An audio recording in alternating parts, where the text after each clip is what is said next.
Emmanuel Adeyemi was not a man who was surprised easily. He had built a transportation business from 2 Danfo buses in 1987 to a fleet of 43 vehicles by 2003. He had survived 3 changes of government, 2 recessions, and a fire that took his Dugby warehouse in 2009. He had buried a wife, raised 4 children largely alone, and negotiated with men who made their money in ways he chose not to ask about. He did not surprise easily, but when Emeka sat across from him in his formal sitting room in Bodija and said calmly, without preamble, "Sir, I believe you part own a plot of land I am trying to purchase, and I thought you should hear it from me directly," Emmanuel Adeyemi set down his glass of water, slowly. Ada was sitting beside Emeka. She had not known what the meeting was about until 30 seconds before it began, when Emeka had whispered it to her in the car outside her father's gate. She had turned to look at him fully. He had looked back at her without flinching. "You're telling him yourself?" she had said. "Yes," he had replied. "Why?"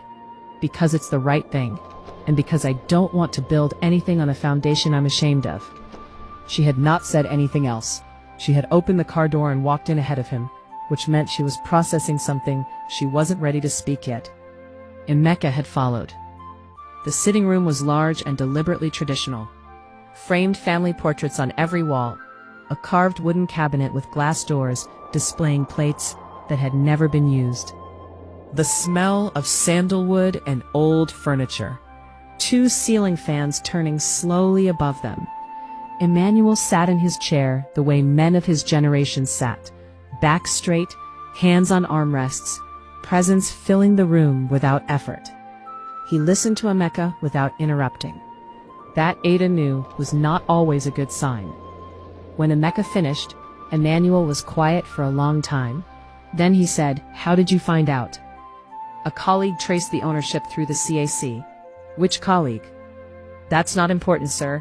What's important is that I came to tell you before making any approach."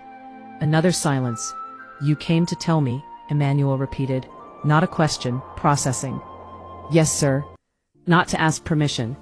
"No, sir. To be transparent. The decision is still mine and my partner's, but you deserve to know." Emmanuel looked at his son-in-law for a long time.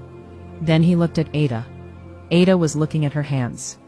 What Ada was feeling in that moment was complicated in the way that only daughters can understand.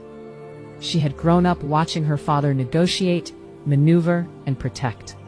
He was a man who controlled information the way other men controlled money, carefully, strategically, never giving more than necessary. She had loved and admired and sometimes quietly feared that quality in him.